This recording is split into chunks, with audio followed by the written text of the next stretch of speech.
I'm an engineer. I work at the Jet Propulsion lab, and I build rovers for a living. My areas of expertise are temperature control. Rovers are robots and spacecrafts. They are just like any human beings. They need to be comfortable in order to work right. So we have to go cruising through space, and the temperatures could be extremely cold or extremely hot. So my job here as a temperature control engineer is actually to make sure that everything is just right. Space always fascinated me.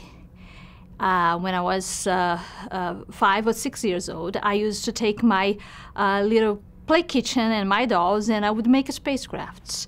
You know, the mystery of going to space, to going to distant planets, it was just fascinating.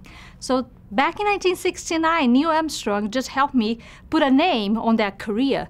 Back in the 70s, you know, being an aerospace engineer or being an astronaut was close to being an impossible dream.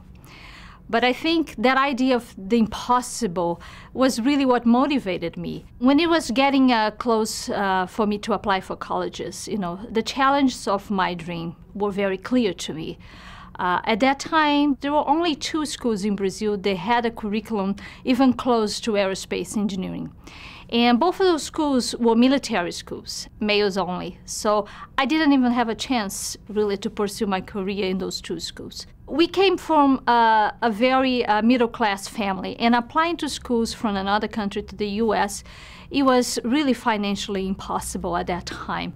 I decided to go ahead and pack a bag of books and a bag of clothes. And I came to the U.S. and applied to colleges from the U.S. I thought at least I could be here and I could actually go to interviews and tell them how good I was and see if they would take me.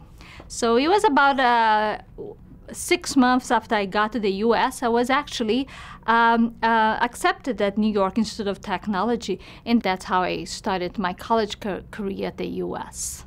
After all my challenges, actually, you know, coming from Brazil to the U.S. and actually getting to school, being able to pay for school, getting to JPL was actually easy. My first job here was actually to be part of a convoy that took Galileo to the Cape. I was the engineer responsible for keeping the temperatures and the humidity of the spacecraft in that long trip from JPL to Florida.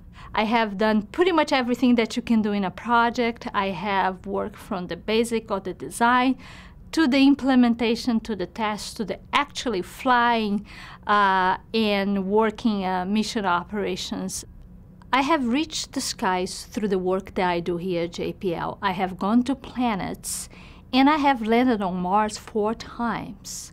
So the way I see it, okay, maybe physically I wasn't there, but I'm a pioneer. I'm an astronaut, so I have realized my dream.